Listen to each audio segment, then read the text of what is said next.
So I'd like to take a few moments to talk about the life cycle of a startup.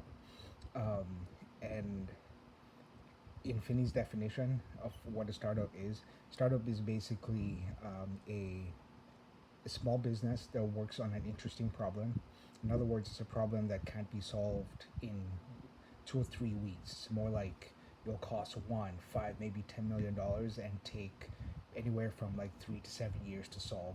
And nobody really knows how much or how much time, how much money will cost or how much time it will take.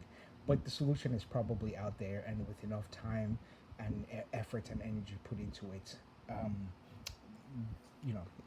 it will be. There is a solution out there. And typically, it starts out with a team, which is a group of people that enjoy working together and can work together. One or more of them notice a problem, and they decide to put in time to solve that problem.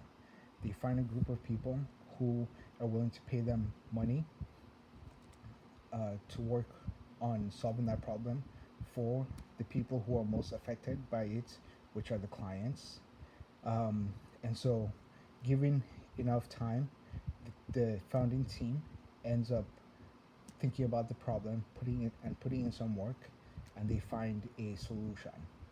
Um, they then become the team that implements that solution, and they put in time and care to the business of their customers in exchange for listening ear from their customers and money. And with that time, and so that establishes a transactional and relational um, relationship between the team and the customers, so that the clients can have access to the solution. If this is successful, over time, investors start to take notes, and the team now has to make a decision about whether to take in money from the investors.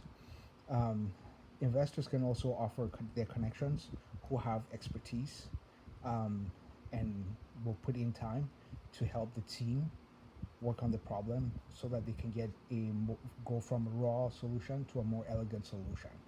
Um, this is not always an easy decision to make, although it can seem like it does. But should the team accept to take outside investments, um, they usually do it. What the investors get is equity or a share of the company, and that is the ticket price that the investors pay to come along for the ride.